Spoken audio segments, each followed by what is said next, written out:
자, 주식을 샀으면 얼마나 보유하는 게 적당할까요? 30초? 일주일? 5달? 3년? 26년? 다 맞을 수 있어요. 접근 방법에 따라서 다른 것 뿐이에요. 오늘은 4가지 정도의 투자 스타일을 들어서 각각 다를 수 있는 적정 보유 기간에 대해서 이야기를 해보도록 하겠습니다.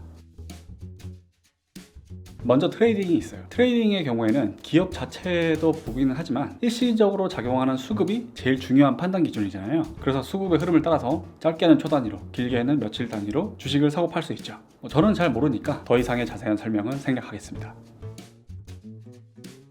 자, 두 번째, 이벤트 드리븐 투자가 있죠. 특정 이벤트가 발생했을 때 주가가 그에 반응해서 움직인다는 가정으로 투자를 하는 방법이에요. 사건의 발생 시점을 예측한다는 전제가 있기 때문에 해당 시점에 이벤트가 발생하지 않았거나 이벤트가 발생했는데도 주가가 움직이지 않았다, 이런 경우에는 과감하게 매도할 수 있어야 돼요. 제일 좋은 예가 게임 섹터죠. 게임주는 특히 신작 이벤트에 따라서 모멘텀이 큰 주식이에요. 그래서 대작 게임 출시 전에 이벤트를 노리고 사는 투자자가 많죠. 게임 출시 직후에 주가가 하락하는 것은 이벤트 발생이 완료됐기 때문에 차익 실현으로 사람들이 팔고 나가기 때문이에요. 엄밀히 말하면 분기 실적을 예측하는 투자도 클래식한 가치 투자라기보다는 이벤트 드리븐 투자로 봐야 돼요.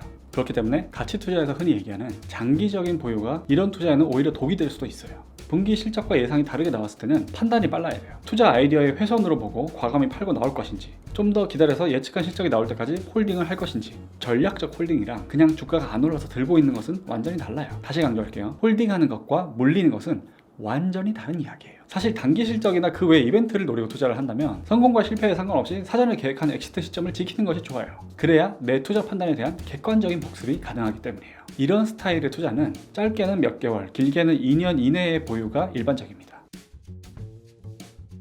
한편 좀 더 클래식한 의미의 가치 투자는 앞선 투자 방법들에 비해서 시간이 주는 선물을 충분히 활용할 필요가 있어요. 그 선물은 바로 평균 회귀의 확률이에요. 가치 투자의 본질은 내재 가치와 괴리가 있는 주가가 괴리감을 좁히고 적정 주가로 돌아갈 것이라는 확률적인 믿음에 기반한 투자예요. 특정 기업이 오랫동안 일정한 수준의 수익력을 보여줬고 앞으로도 그럴 가능성이 높다고 믿을 때 지금 주가가 많이 내려가 있다면 수익력에 걸맞는 주가로 회귀할 것이다. 이런 가정이 가치 투자의 원동력이에요. 따라서 이런 형태의 투자는 구체적인 보유 기간을 정하기가 어려워요. 올바른 상태로 갈 건 아는데 언제인지는 확실하게 모르는 거예요. 내가 확실하게 알지 못한다는 걸 인정하기 때문에 더 안전한 가격에만 투자를 하고 더 장기적인 관점으로 투자를 하는 거예요. 이런 평균 회귀가 발생할 확률을 높이려면 의도적으로 보유 기간을 늘릴 필요가 있어요. 내일 발생할지, 한 달 뒤에 발생할지, 언제인지는 모르지만 어느 정도 기다리면 발생한다에 베팅하는 거예요. 보통 이런 방법을 활용하는 투자자들은 최소한 2년에서 3년은 보유를 하는 경우가 많습니다. 경험적인 확률로 봤을 때 2, 3년 정도 기다리면 어떤 촉매인지 어떤 이벤트인지와 상관없이 평균 회귀가 발생할 가능성이 높아진다는 거죠. 벤 그레이엄이나 조엘 그린블라트, 모니시 파브라이, 이런 가치 투자자들의 경우에는 3년을 기다려도 수익 실현의 기회가 오지 않는다. 그 경우에 과감히 포기하고 매도하라는 이야기를 하기도 해요. 내가 모르는 아이디어 훼손이 있거나 아니면 운이 굉장히 나쁠 수도 있다는 거죠. 어쨌든 필요 이상의 시간 소모를 막고 기회비용을 세이브하기 위해서 3년 정도 보유를 했다면 엑시트를 고려하라는 조언도 있습니다.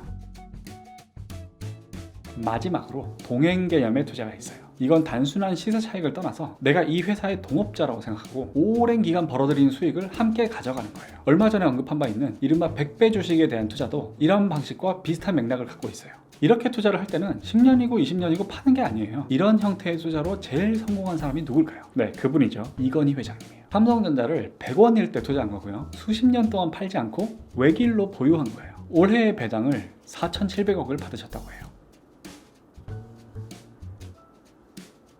그 어떤 위기가 와도 회사의 운명과 동행하며 팔지 않을 때만 얻을 수 있는 과실이죠.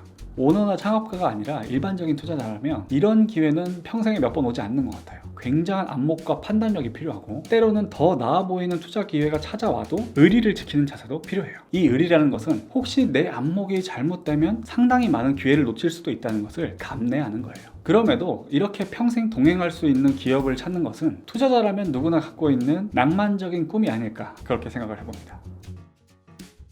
이렇게 주식의 보유 기간은 투자를 하는 투자자의 전략에 따라서 각각 다르게 가져가야 돼요. 기다릴 거면 왜 기다리는지에 대한 이유가 있어야 돼요. 한 번만 더 강조할게요. 전략적으로 보유한 것과 생각 없이 몰려있는 것은 전혀 다른 이야기예요. 오늘은 여기까지. 다음 시간에 뵙겠습니다.